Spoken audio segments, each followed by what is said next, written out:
Bon vespre, a les que heu d'anar a la feina en transport públic, a les que heu de treballar sense les mesures de sanitat necessàries i a les que heu estat acomiadades. La crisi del coronavirus afecta a tots els àmbits de la societat, a l'ensenyament també. I aquesta crisi no és nova, aquesta crisi és el resultat de les retallades i la mercantilització dels serveis públics. Davant la incertesa per la fi de curs i la selectivitat, el CPC fem les següents consideracions.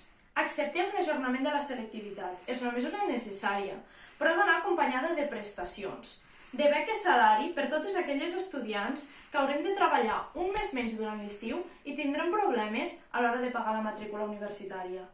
Així com també necessitem saber quin serà el temari que entra a la selectivitat. Necessitem garantir l'equitat. No totes les alumnes disposem dels mateixos recursos i aquest context ho agreuja. Cal solucionar-ho. En primer lloc, cal eliminar l'escletxa digital.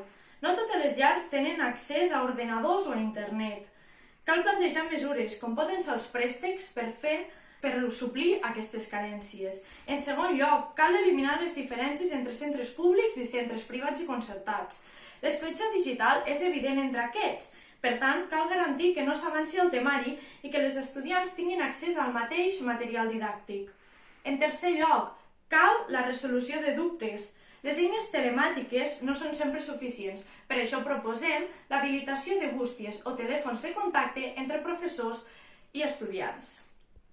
En quart lloc, cal ampliar els terminis de preinscripció escolar a tots els nivells. En cinquè lloc, cal posar la vida al centre. Cal tenir en consideració les conseqüències psicològiques que les estudiants podem sofrir arran d'aquesta crisi. Un cop més, volen fer pagar-nos la crisi a la classe treballadora. Un cop més, l'Estat mostra més autoritarisme que solucions als problemes territorials, laborals i habitacionals. Per això, demanem a les conselleries d'Educació dels Països Catalans solucions.